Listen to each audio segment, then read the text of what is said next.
अस्सलाम वालेकुम, welcome to my channel Bilal Aslam. I am Bilal. आज एक और इंटरेस्टिंग टॉपिक के साथ दोबारा हाज़िर हैं। तो जैसे कि सब्जेक्ट में आप लोगों ने देख ही लिया होगा, ये वीडियो उन लोगों के लिए है जो कि जॉब स्विच कर रहे हैं या for whatever reason they are resigning from their position. अच्छा, कुछ गाइडलाइंस हैं आप लोगों के लिए जो कि मैंने ऑब्ज़र्व की हैं, जिस कंपनी में मैं काम करता था या जिस कंपनी में आप काम कर रहे होंगे, आप लोग भी देख रहे होंगे। जब आप लोग ये डिसीज़न लेते हैं कि आप लोगों ने कंपनी छोड़नी है, जिस वक़्त आप अपने सुपीरियर्स को ये बता देंगे, तो आई डोंट नो वो या तो सीईओ है उस कंपनी का या वो डायरेक्टर हैं, मैनेजिंग डायरेक्टर हैं, तो पहले तो उनकी कोशिश ये होगी कि आप लोगों को किसी न किसी तरीके से रोका जाए। और रोका भी इस तरीके से नहीं जाए कि नहीं यार रुक जाओ, हम तुम्हारी सैलरी बढ़ा देते हैं या तुम्हें प्रमोट कर देते हैं, नहीं। वो जस्टिफ़िकेशन लेके आएँगे आपके पास कि देखो ये सूरत हाल है और हमने आपका नाम लिखा हुआ है गोल्डन वर्ड्स में, बस हमारी सूरत सिचुएशन इस तरह की है कि हम आपका ये नहीं कर सक रहे, वो नहीं कर सक रहे। वो सब बकवास बातें होती हैं, दैट इज़ ऑल बुलशिट। अगर आपकी अहमियत उनकी नज़र में है, जो कि है मगर वो बताते नहीं हैं आप लोगों के सामने, तो पहले ही वो उसके ऊपर इक़दामात शुरू कर दें या एटलीस्ट कन्वे करना शुरू कर दें। That is the most important thing from HR perspective. अच्छा, मेरी काफ़ी सारी बातें जो एचआर के लोग होंगे वो पसंद नहीं करेंगे, मगर मैं कोशिश करूँगा कि मैं न्यूट्रल रहूँ। और क्योंकि ये वीडियोज़ जो मैं बना रहा हूँ ज़्यादातर उन लोगों के लिए बना रहा हूँ जो कि अभी फ्रेश, जिन्होंने जॉब नौकरियाँ शुरू की हैं या 2-3-4 साल बाद वो उस जॉब को छोड़ना चाह रहे हैं, ताकि उनको सपोर्ट हो, वो सीखें कुछ या अपने माइंड में वो चीज़ें रख लें। पहली चीज़ तो ये कि आप जब छोड़ना चाह रहे होंगे तो लोग माथे पे अपनी आँखें रख लेंगे, यानी कि हर चीज़ पे नज़र होगी।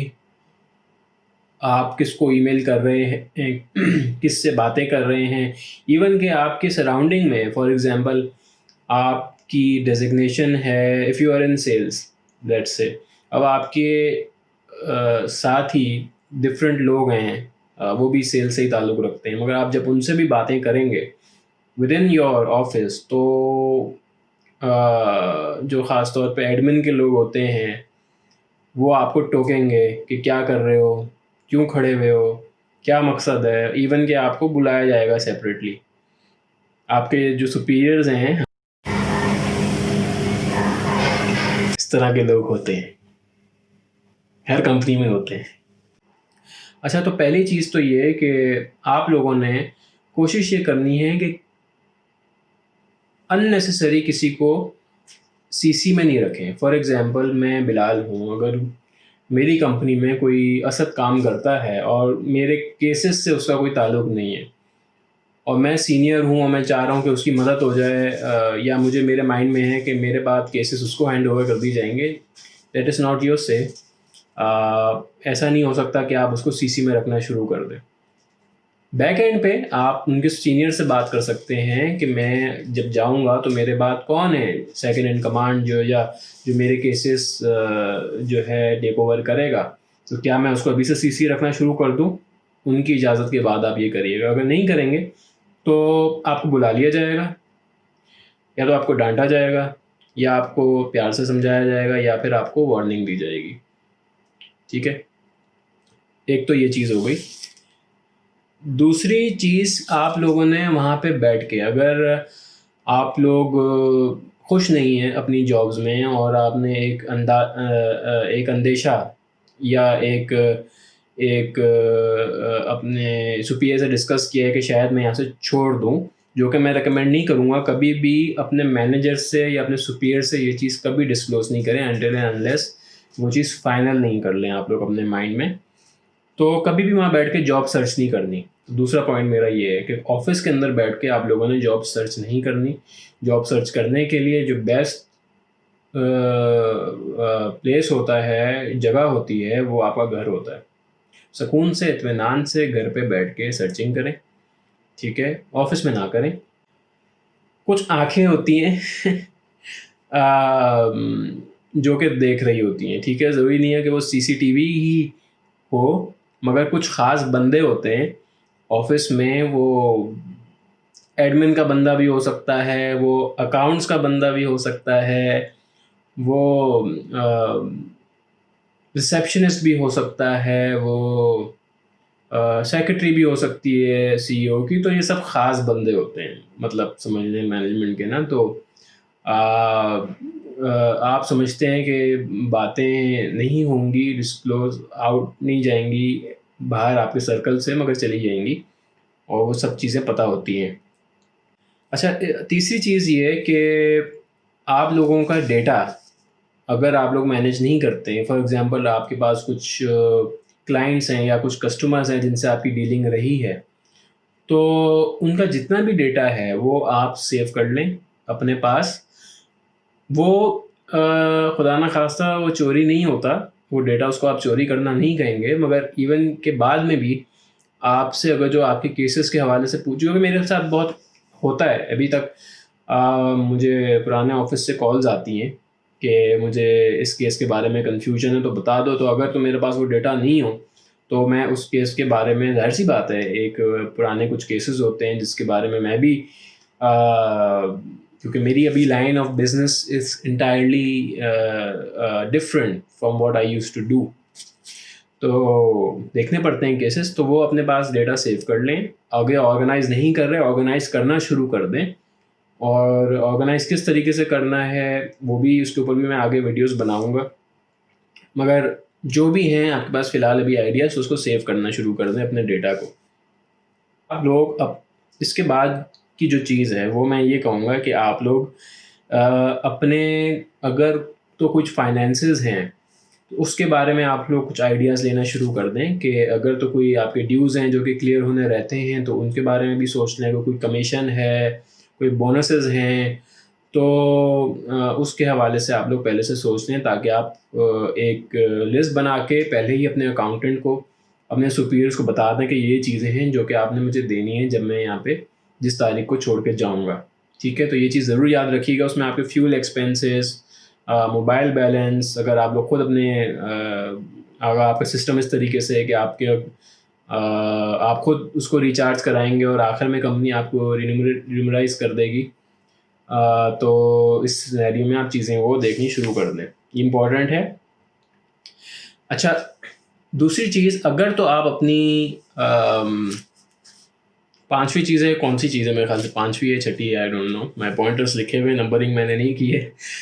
अगर तो आप स्विच कर रहे हैं, फॉर एग्जांपल मेरी फील्ड जो थी वो सेल्स से रिलेटेड थी, ठीक है, was a senior sales engineer some company, right, company का नाम मैं नहीं लूँगा। तो अगर तो मैं स्विच कर रहा होता किसी और कंपनी में जो कि मेरी फील्ड से रिलेटेड थी, तो मैं स्मार्ट तरीका ये होता है कि आप अपने जो कस्टमर्स हैं आपके पास, जिनसे आपकी अच्छी रेपो बनी हुई है, तो आप उनके पास जाके उनको पहले ही इन्फॉर्म कर दें कि मैं अब इस कंपनी में इस टाइम तक हूँ, इसके बाद मैं फ़लानी कंपनी में चला जाऊँगा, तो आपसे फिर रब्ता मैं वहाँ से करूँगा।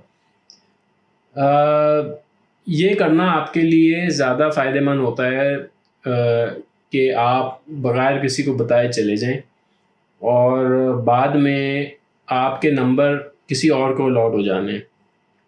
तो आपकी मेहनत खामखाई में, आपने जो सारे एक टाइम लगा के उस कस्टमर को ऑनबोर्ड किया और वो मेहनत का फल कोई और खा ले, तो that is unreasonable. Professional life के अंदर याद रखें कि किसी से आपने समझ लें कोई नेकी नहीं करनी, ठीक है। Be selfish. मैं ये भी नहीं कहूँगा कि आप बिल्कुल ही, यानी कि समझ लें, they are two extremes in sales, या तो आप बहुत अच्छे हैं या तो आप उसमें आप अनएथिकल बिल्कुल हो जाएंगे। तो आपने अच्छा रहना है, आपने एक बाउंड्री समझनी है। आपने ये चीज़, मेरी पहली भी वीडियोस में मैंने ये चीज़ ज़िक्र किया है इस चीज़ का, कि आप जब ऑफिस के अंदर आते हैं ना, तो कीप इट इंटायरली प्रोफेशनल, ठीक है। तो इसके अलावा बुराई नहीं करनी है आप लोगों ने अपनी कंपनी की। आप लोगों ने जब डिसीजन ले ही लिया है उस कंपनी को छोड़ने का, मतलब ये है कि आपके पैरामीटर्स के ऊपर कंपनी नहीं उतर रही थी, या फिर कंपनी के पैरामीटर्स के ऊपर आप नहीं उतर रहे थे, जो भी वजह थी, you are leaving the company. तो उस कंपनी की बुराई करने का कोई फ़ायदा नहीं, ना जिस कंपनी में आप जा रहे हैं उनसे, ना जिस कंपनी में आप हैं इनसे। अगर आपने काम किया है सर्टन टाइम के लिए, इवन कि आपने 1 महीना भी काम किया है, तो आपको मैं ये रेकमेंड करूँगा कि एक्सपीरियंस लेटर लेके जाएं अपना इस कंपनी से जब जा ही रहें। तो दैट इज़ इट।